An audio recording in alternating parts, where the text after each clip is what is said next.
On va pouvoir commencer. Eh bien, écoutez, bonjour à tous. Je suis donc David Da Silva. Je suis donc responsable des équipes solutions au sein de Kionis et j'ai en charge le développement de l'activité simulation euh, en parallèle. Donc aujourd'hui, nous allons avoir un webinar sur le maillage au sein de la 3D Experience. Euh, Pourquoi ce webinar? Pour deux raisons. La première, effectivement, nous aujourd'hui on constate auprès de nos clients que les problématiques de maillage, donc de pré-processing, de post-processing restent quand même un des éléments clés et problématiques dans la mise en œuvre de la simulation. Et puis également vous montrer les solutions offertes par la 3D Experience. Il est vrai que nous mettons en valeur beaucoup de valeurs de la 3D Experience au sein de la collaboration, de la continuité digitale. Mais effectivement, je pense qu'il faut faire effectivement un focus sur cette partie-là qui est le maillage, qui est effectivement votre quotidien. Alors du coup, ce webinar fait partie donc de sessions de webinaire que nous allons mettre en place en 2019. Donc effectivement, c'est un nouveau rendez-vous que nous allons mettre en place 2 fois par mois, donc les mardis de 11h30 à midi. L'objectif, c'est de vous présenter les solutions de Dassault Systèmes au travers des domaines de la simulation, du design et du système engineering. Donc c'est nouveau pour Kionis en termes de récurrence. L'idée, effectivement, c'est de vous montrer les possibilités offertes par la 3D Experience, mais aussi par les produits dits standalone, tels que Katia V5, Abacus ou tout autre outil de la gamme. Donc, si vous avez des idées de sujets, de thématiques, n'hésitez pas à me contacter directement, donc à daviddasilva@kionis.com. Je rappelle aussi effectivement que Kionis a mis en place un site dédié à la simulation. Donc il suffit de vous connecter sur kionis.com/simulation. Vous arriverez donc sur un portail sur lequel vous retrouvez différentes informations sur les produits, mais également des bases de connaissances, des tutoriaux, des vidéos que nous enrichissons tout au long de l'année. Donc n'hésitez pas à vous connecter et aller consulter les différents articles techniques, tutoriaux qui peuvent vous intéresser.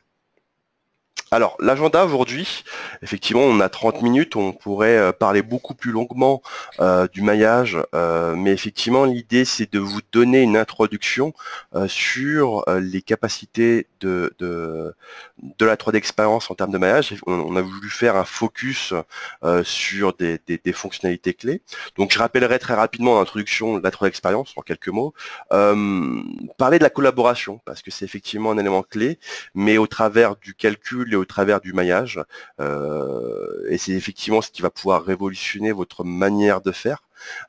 Puis ensuite, on a choisi donc dans la troisième partie des fonctionnalités clés qu'on a voulu mettre en avant. Effectivement, la liste n'est pas exhaustive, mais l'intérêt c'est de vous montrer plus concrètement, je dirais, les fonctionnalités offertes par la 3D Experience.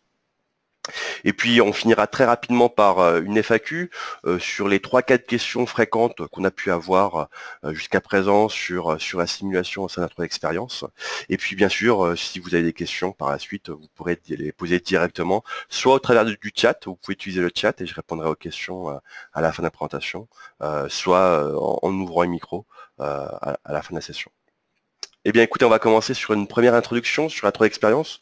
Donc, je vais faire assez court, mais je dirais que ce qu'il faut retenir de la 3D Experience, c'est d'abord qu'il s'agit d'une plateforme, donc qui permet d'unifier l'expérience utilisateur. C'est-à-dire que l'intérêt pour vous, ça va être donc une courbe d'apprentissage beaucoup plus rapide, car vous allez vous retrouver sur un même environnement. À la différence aujourd'hui, si je prends les outils de simulation, on va retrouver donc une interface différente d'Abacus à iSight, à Cat Analysis ou à FEsafe.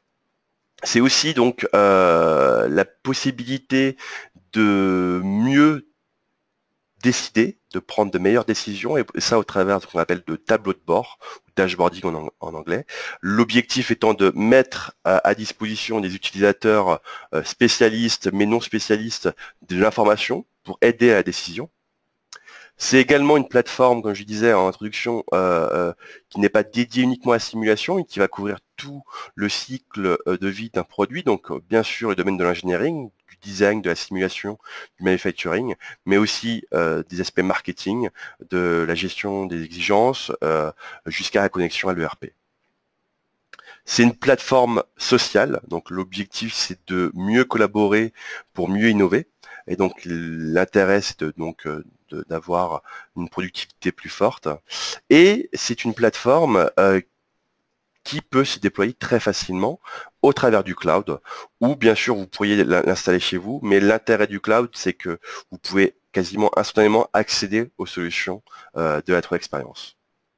Et pour finir, effectivement, la plateforme est segmentée en rôles. Un rôle, effectivement, ce sont des licences qui vont adresser des domaines particuliers. Et c'est là tout l'intérêt d'avoir proposé des rôles qui vont adresser des applications spécifiques. Et donc, effectivement, lorsqu'on choisit d'utiliser la plateforme, on va choisir les rôles associés à nos problématiques. Donc, qu'est-ce que la 3D expérience apporte dans la simulation? Effectivement, je dirais les grandes valeurs, si on essaye de faire un focus très rapide sur les valeurs de la plateforme dans la simulation, c'est d'abord une intégration forte avec la CAO, donc soit avec les outils de CAO intégrés à la plateforme, soit avec les outils externes. Ça, effectivement, on le verra au cours de la présentation aujourd'hui. C'est de proposer une continuité digitale. Effectivement, la simulation a toujours été mise à l'écart du cycle de vie, à la différence du domaine du design. Et effectivement, c'est d'apporter cette notion de traçabilité, de continuité digitale dans le domaine de la simulation, qui a toujours été un parent pauvre sur cet aspect-là. C'est également être capable de mettre en place de l'automatisation, de mettre en place des études, de l'optimisation, qui est le cœur de métier d'un ingénieur calcul. Effectivement, aujourd'hui, le webinaire, c'est le maillage, mais je dirais que le maillage a très peu de valeur ajoutée dans le contexte de la simulation. Donc l'objectif, c'est de démocratiser, d'automatiser le maximum cette tâche-là au travers de la technologie, au travers d'outils, pour pouvoir se focaliser sur notre cœur de métier, qui est l'aide à la décision, pour faire les bons choix dans l'innovation au travers de la simulation. Donc, je vous parlais de rôles. Effectivement, il existe différents rôles dédiés à la simulation. Donc, ce que vous avez à l'écran, ce sont les rôles dédiés au calcul. Donc, effectivement, vous retrouverez d'autres rôles sur le design, sur la gestion des exigences, sur le system engineering, sur le manufacturing. Donc, effectivement, il y a une segmentation qui a été faite, plutôt des rôles qui sont orientés pour des designers. Et donc là, on verra juste après, effectivement, comment on transforme effectivement ces rôles pour qu'ils soient adaptés à une population spécifique, qui sont les designers, mais également des rôles pour les ingénieurs calcul. Et ça, effectivement, on verra par la suite des rôles dédiés à la fabrication additive, à la fatigue, à la mécanique des fluides, et puis ensuite des rôles plus transverses, qui est plutôt pour déployer des processus, des méthodes au sein d'entreprise, ou tout simplement des jetons comme vous le connaissez sur Abacus. Donc un rôle, c'est quoi? C'est donc l'accès à différentes applications, donc qui vont couvrir un domaine d'application. Donc ici, par exemple, nous sommes sur le rôle Structural Analysis Engineer, qui vous donne accès à des fonctionnalités pour pouvoir mettre en données et post-traiter vos résultats. Donc vous avez différentes applications, et chaque application vous donne accès donc à différentes fonctionnalités. Donc voilà ce qu'on appelle un rôle.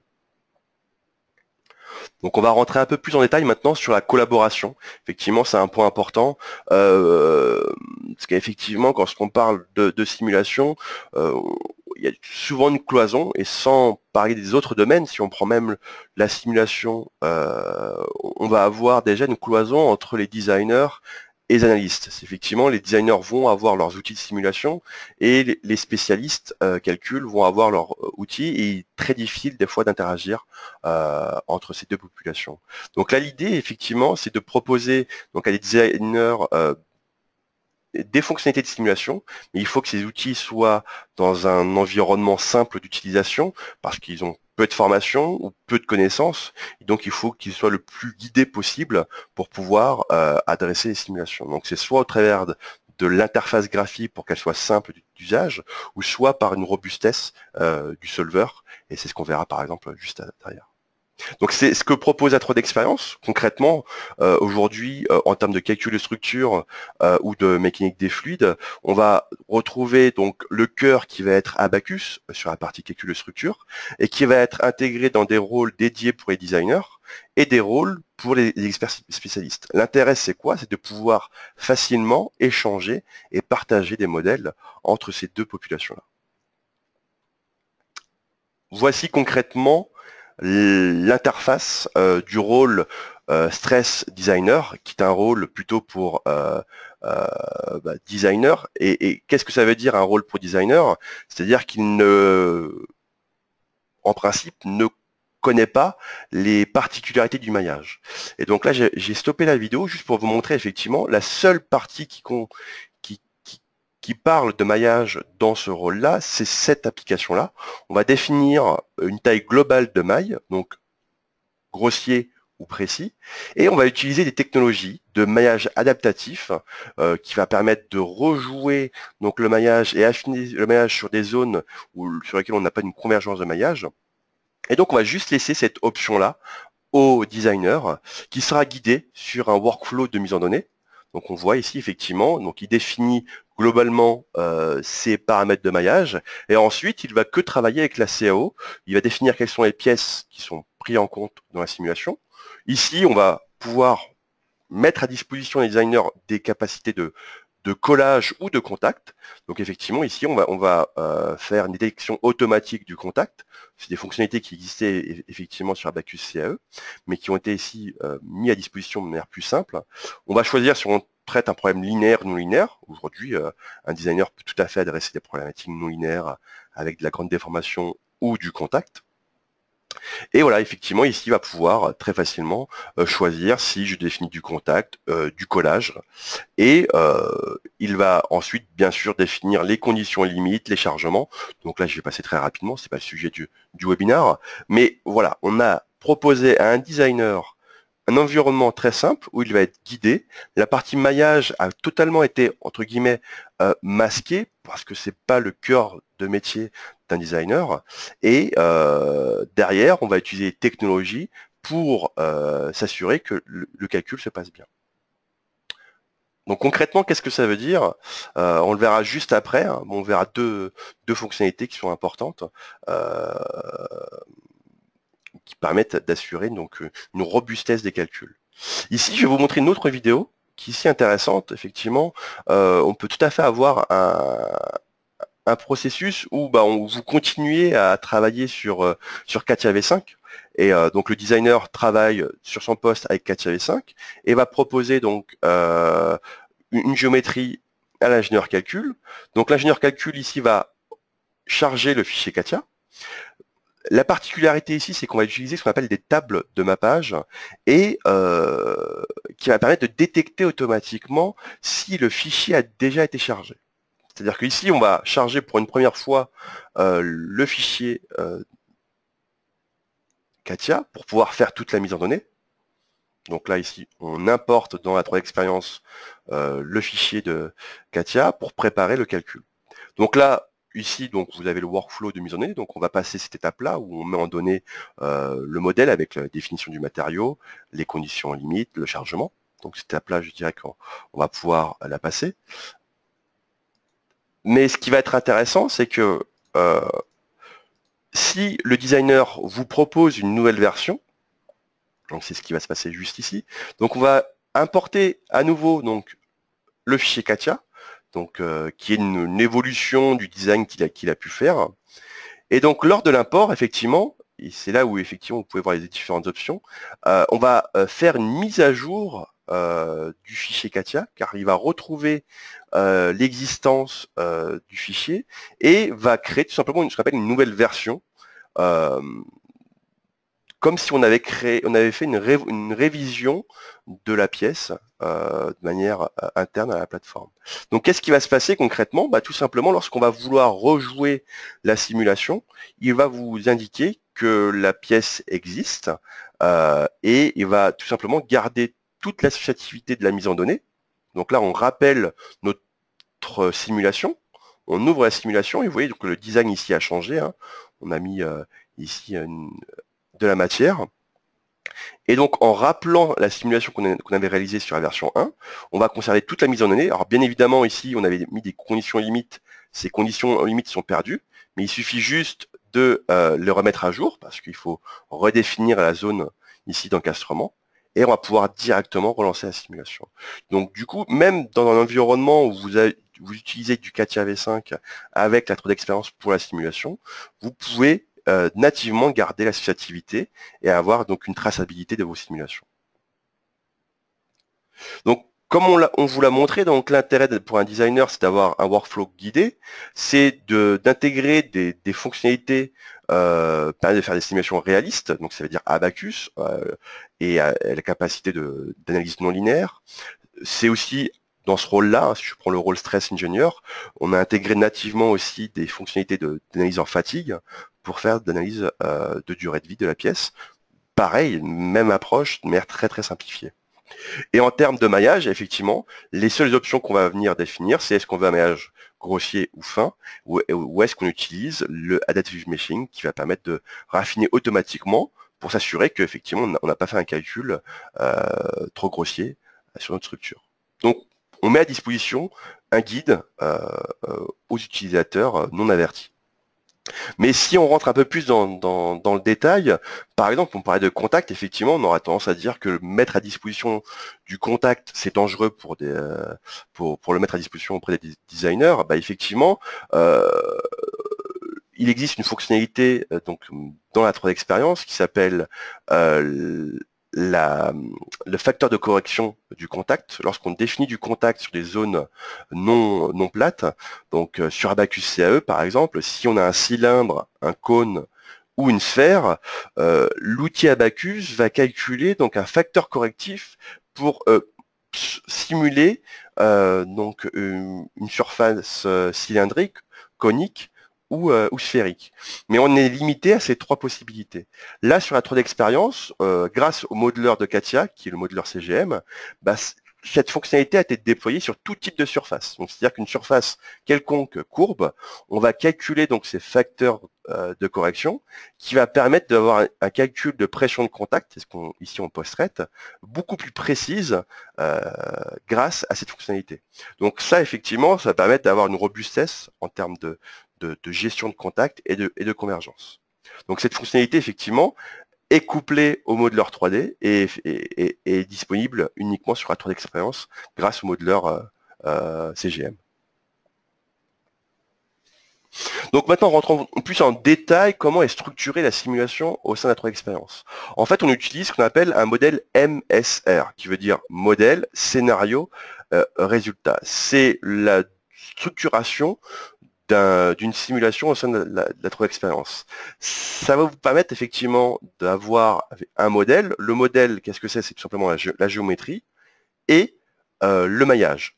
Donc un modèle, c'est ce qu'on appelle une 3D shape, c'est la représentation 3D de la pièce. Il faut savoir qu'on peut aussi avoir donc des abstractions qui permettent de faire de la simplification géométrique tout en évitant de toucher à la pièce initiale. Donc on a dans le modèle la 3D, pour faire simple, et le maillage. Et donc ce maillage, on le verra juste après, peut être structuré à différents niveaux. Donc on a un modèle, un scénario, effectivement on peut se dire que le scénario on va le définir, mais c'est le modèle qui va changer, et des résultats. Donc l'avantage d'avoir ces trois blocs, c'est qu'on va pouvoir changer n'importe quel de ces blocs, c'est-à-dire qu'on a une nouvelle géométrie, donc le modèle change, mais le scénario reste le même. Donc on va pouvoir réappliquer exactement la même simulation, mais sur un modèle différent. Maintenant, si on rentre un peu plus dans le détail, l'intérêt, c'est de pouvoir avoir un niveau de granularité beaucoup plus fin sur le maillage. C'est-à-dire qu'on va pouvoir définir différents maillages. Par exemple ici, hein, pour illustrer, donc on a mis un maillage NVH fin, un maillage NVH grossier, un maillage crash au sein de la même structure de données. C'est-à-dire que l'intérêt derrière, c'est de pouvoir structurer la donnée pour pouvoir la réutiliser dans différents contextes. Vu que le maillage est associé à l'appart, on va pouvoir faire ce qu'on appelle du concurrent engineering, donc travailler à plusieurs au sein du même modèle. Donc ça, c'est un des gros avantages de la collaboration au travers de cette structuration. L'autre point qui ne sera pas trop illustré dans cette présentation, c'est effectivement ce qu'on appelle les rule-based meshing, qui va permettre de spécifier des règles de maillage qu'on va pouvoir déployer au sein de la plateforme pour pouvoir les réutiliser. Et donc se dire, voilà, pour ce type d'application, je sais que je dois faire ce type de simplification géométrique, et donc retirer les logos, mailler les trous avec un certain diamètre et mettre un certain nombre d'éléments.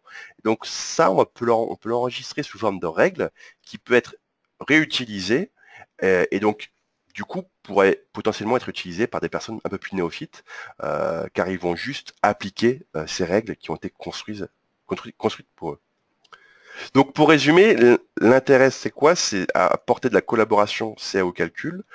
C'est de la collaboration entre des équipes différentes, donc les équipes designer et simulation, qui vont partager le même objet et sur la partie calcul de structure avoir le même solver comme référence. C'est de pouvoir travailler à plusieurs sur le maillage et donc gérer des assemblages de maillage.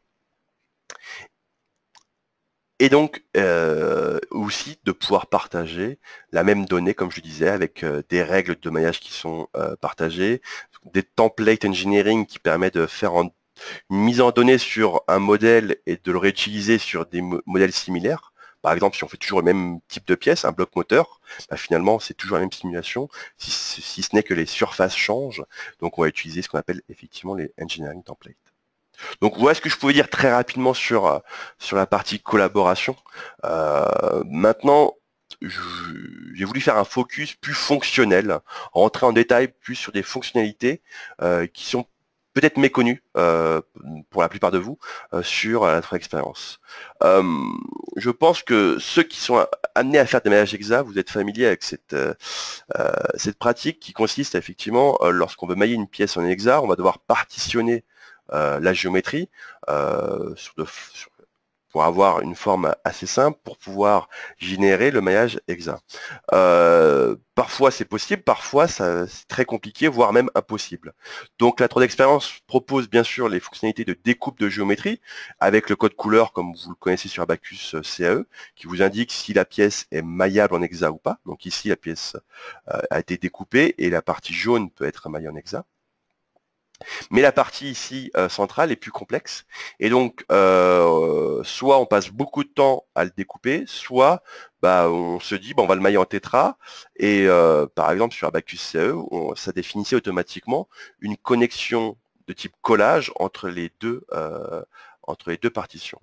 Ici, la 3 expérience propose directement de faire une transition de maillage avec des éléments pyramides et tétra qui apporte donc un maillage conforme. Donc là, on voit effectivement les différentes options mises à disposition. Soit on utilise une approche classique, transition hexa-tétra, avec du collage, soit on va lui spécifier effectivement qu'on va faire un maillage conforme avec une transition avec des éléments pyramides. Donc automatiquement, on va venir faire notre découpage de géométrie, et ce qui nous reste à mailler, qui n'est pas maillable en hexa parce que ça demande trop de travail, on va le mailler en tétra avec une transition conforme et qui apportera donc une continuité de maillage et donc éviter toute singularité sur votre modèle. Autre aspect, donc là je bascule sur le domaine de la CFD, effectivement, donc c'est encore un focus très rapide sur les capacités de mise en données de CFD. Alors je rappelle effectivement, aujourd'hui, Abacus possède des capacités de mécanique des fluides, donc compressibles et incompressibles, et elles ont été depuis la version 2016 intégrées dans la 3D Experience. Pourquoi cela? Pour entre autres des questions de maillage, parce qu'effectivement aujourd'hui on va utiliser des technologies de maillage spécifiques et qui vont faciliter la mise en données des simulations de CFD. Classiquement, auparavant, lorsqu'on voulait faire un maillage CFD, on utilisait soit un maillage tétra,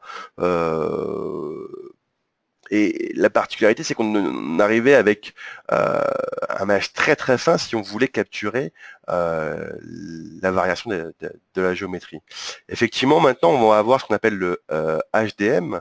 Donc, c'est un maillage hexa dominant, tout simplement. C'est-à-dire qu'on va essayer de mettre le maximum d'éléments hexa et finir avec des éléments tétra, avec bien sûr la gestion des couches limites, hein, qui va permettre donc de réduire énormément le nombre d'éléments, et donc du coup le temps de calcul. Donc concrètement ici, hein, pour que vous puissiez voir visuellement la mise en œuvre d'un calcul de CFD, donc ici nous avons la pièce sur laquelle on va faire un écoulement interne. Donc on va prendre la géométrie initiale, on va juste dire qu'on a donc un inlet, donc une entrée de fluide ici et ici. D'accord, donc on définit les inlet outlet. Donc vous voyez, hein, vous pouvez voir qu'on est dans un workflow aussi guidé qui va guider l'utilisateur sur la mise en données en s'assurant que l'ensemble des étapes sont correctement mises en données. Donc on a défini les entrées et les sorties. On définit les paramètres de simulation. Le matériau. Donc là, on va chercher dans la base le matériau.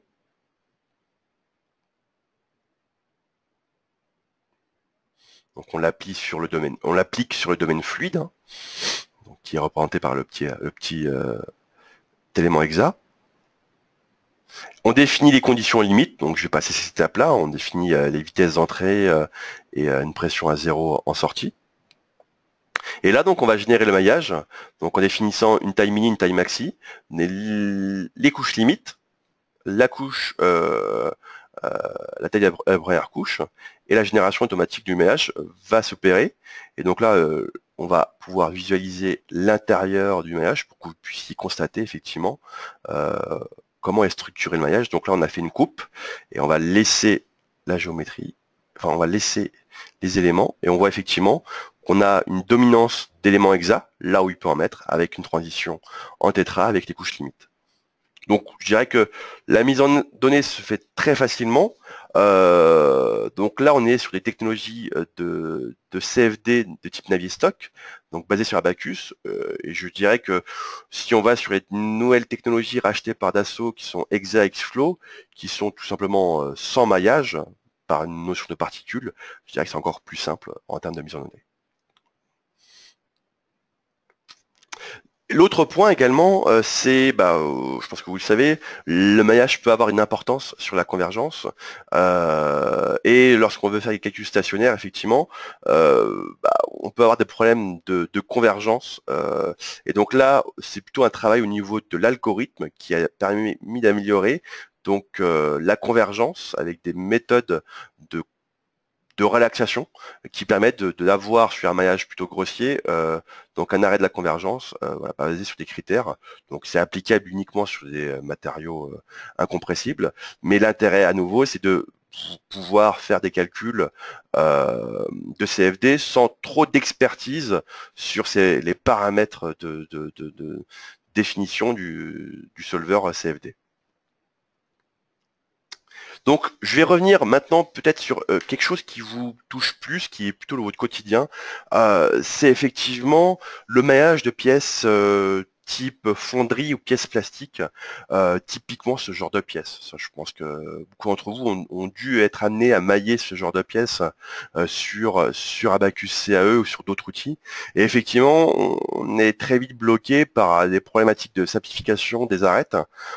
Soit l'outil nettoie automatiquement, mais le travail n'est pas forcément ce qu'on voudrait avoir, soit effectivement il y a un travail très très long qui peut être de plusieurs heures, voire plusieurs jours pour ce type de pièce. Donc là, on est revenu sur le calcul de structure, donc on va utiliser ce qu'on appelle le virtual topology. C'est un terme qui existe sur Abacus CE, qui vous le réutilisez, parce que vous devez peut-être sûrement connaître cette fonctionnalité-là, qui va permettre de simplifier donc toutes les arêtes pour avoir un maillage le plus propre possible, et ça de manière quasiment automatique. Donc, pour vous montrer ici, de manière totalement automatique, on va obtenir ce type de maillage. C'est-à-dire qu'on va juste dire je maille ma pièce avec tel type de maille et on va générer automatiquement ce type de maillage, donc qui est quasiment exploitable pour le calcul.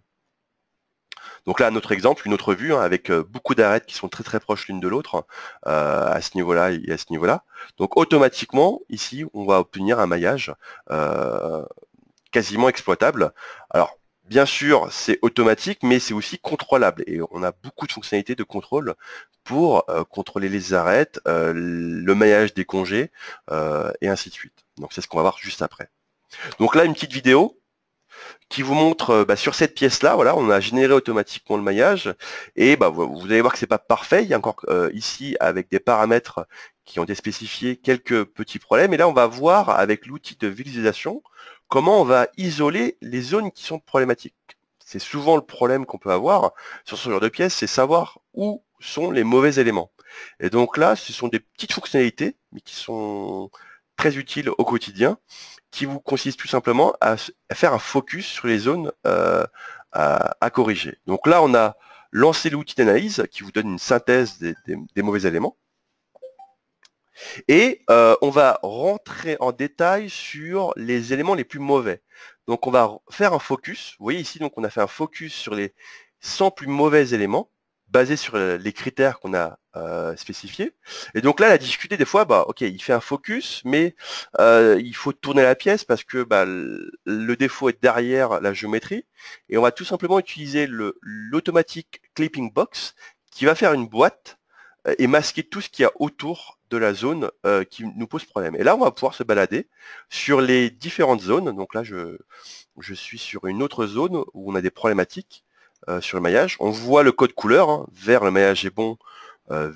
Rouge, on ne respecte pas les critères. Et rouge, pardon, en jaune, on est sur les warnings. Donc on va pouvoir très rapidement voir les zones qui posent problème.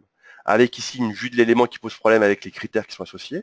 Donc on est vraiment sur des fonctionnalités très avancées de contrôle du maillage. Et donc, pour finaliser cette partie-là, cette partie maillage Tetra, j'ai voulu vous montrer un process complet. Donc là, on va mailler donc la fourche avant du véhicule. Donc on va avoir d'abord une petite étape de simplification géométrique. Donc là, vous voyez, on est venu récupérer la géométrie. On va se focaliser sur la pièce. On passe sur l'application Mechanical Scenario Creation. On voit ici nos géométries.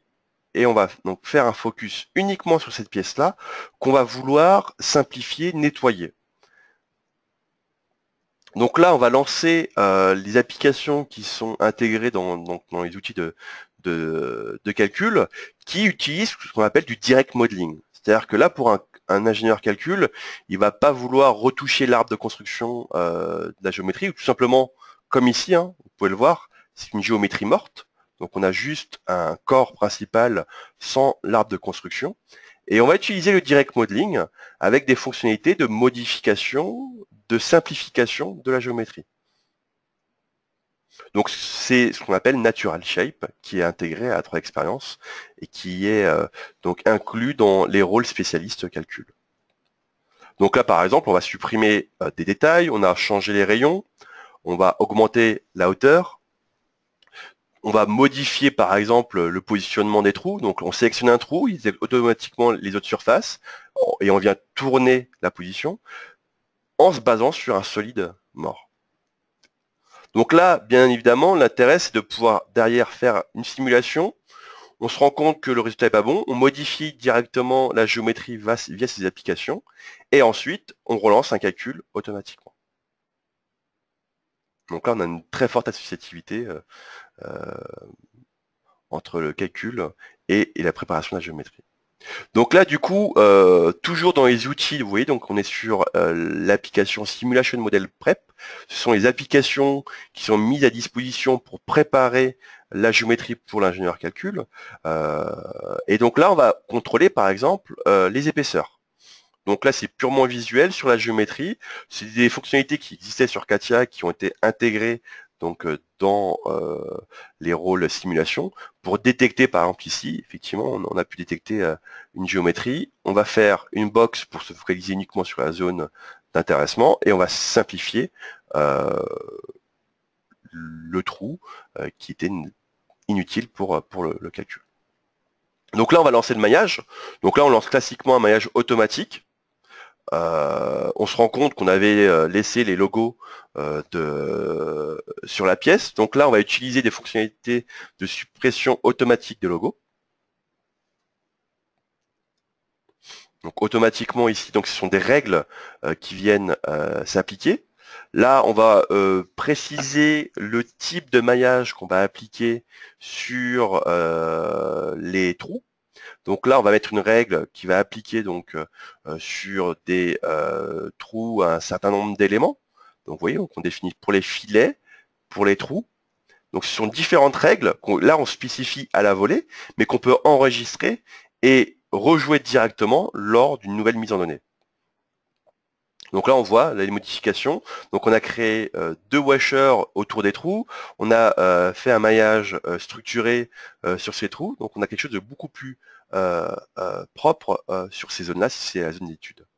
Ce qui est intéressant ici, avec cette application-là, on a appliqué donc des règles de modification donc sur les trous 2D, sur les trous 3D, sur les filets, sur les logos, et donc on va pouvoir visualiser l'impact de toutes ces règles sur mon maillage.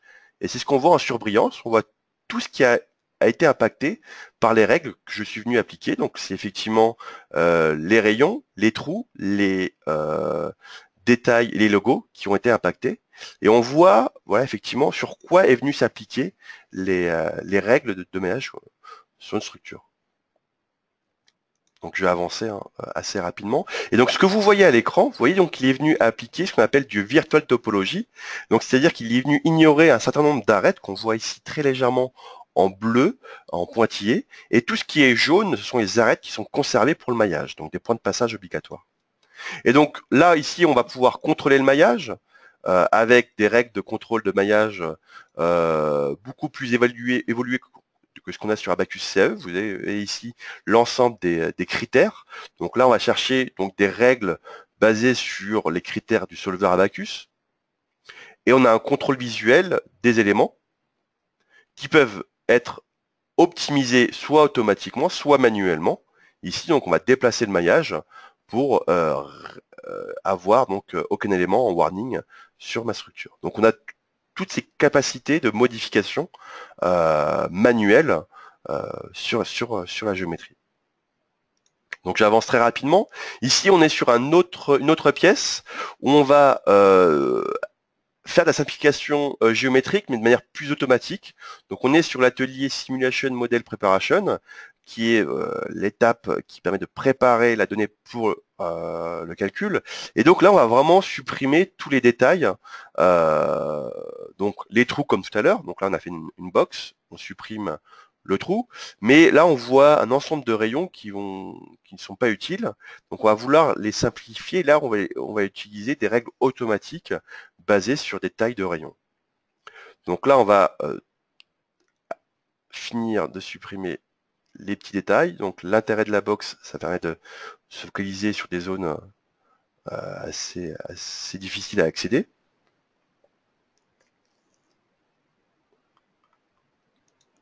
Et donc si j'avance, effectivement, donc là on va faire une simplification géométrique avec des règles.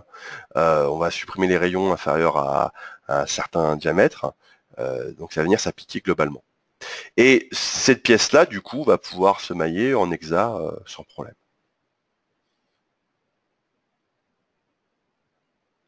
Donc ici, on va faire un maillage sweep. Vous voyez, donc on a gardé les rayons, mais on peut utiliser donc le maillage sweep, et donc qui va mailler de haut vers le bas la pièce.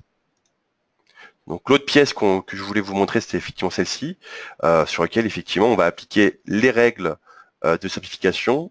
Donc là, on mesure le rayon, on mesure les différentes entités qu'on veut simplifier, et on active des règles qui vont pouvoir s'appliquer. Alors là, à nouveau, c'est fait manuellement. Ces règles peuvent être enregistrées et être appliquées dès l'initialisation d'un modèle.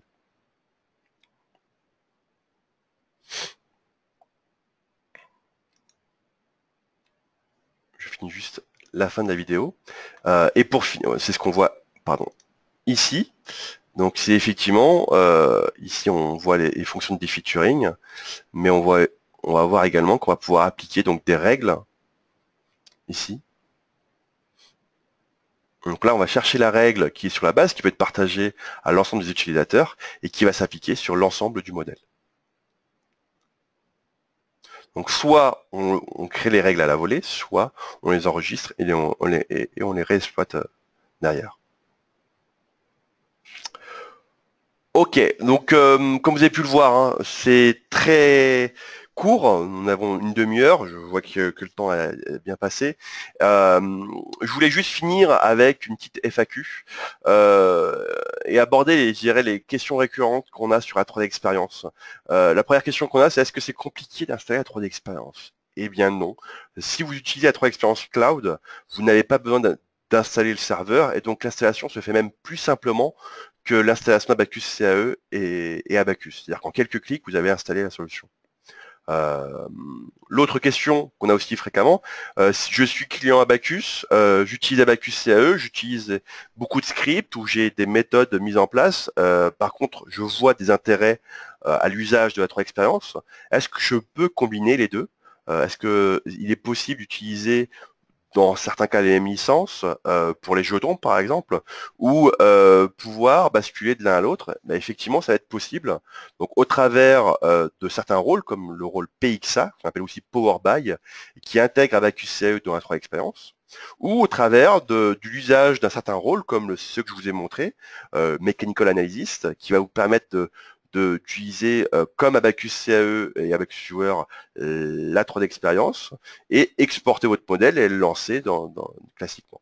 Donc pour info, le prochain webinaire abordera entre autres ce qu'on appelle le Power By. Et dernier point, dois-je avoir Katia pour utiliser la 3D expérience? C'est souvent, il y a une amalgame par rapport à ça. La 3D expérience sur la partie géométrique, comme on a pu le voir, toute la partie simplification géométrie et autres, utilise des fonctionnalités de Katia. Donc on utilise la technologie Katia. Par contre, ce n'est pas Katia. Vous pouvez utiliser la 3D expérience comme outil de simulation pure, avec des fonctionnalités de simplification géométrique qui sont intégrées dans les rôles simulation, et vous pouvez continuer à utiliser votre Katia ou utiliser d'autres outils et travailler par import de fichiers Katia, Step, IGES, SolidWorks ou NX. D'accord? Bien sûr, il y a une accessibilité beaucoup plus forte lorsqu'on utilise les outils de design dans la plateforme avec les simulations, mais vous pouvez tout à fait l'utiliser sans. Et question aussi très fréquente, la 3D expérience, est-ce que c'est très très cher? Est-ce que c'est abordable pour une start-up, pour une PME? La réponse est non, clairement non. Et donc là-dessus, je vous propose tout simplement de nous contacter ou contacter le commercial qui est en charge de votre compte pour vous donner plus d'informations par rapport à ça. Donc voilà, je vous en profite également pour vous rappeler que le mardi 12 février aura lieu donc le deuxième webinaire qui sera donc du coup dédié plutôt à des utilisateurs Abacus ou futurs clients Abacus et qui veulent utiliser donc la 3 expérience. Et donc effectivement, je vous présenterai ce qu'on appelle le Power By, donc c'est l'intégration d'Abacus CAE sur la 3 expérience, et également les capacités de cloud computing qui va vous permettre de réduire les pics de charge au travers de crédits qui vous permettront de lancer des simulations de manière très très ponctuelle, et ce qui vous évite d'acheter ou de louer des licences sur du court terme. Donc voilà, j'en ai fini pour la présentation. Je vous propose effectivement de répondre à vos questions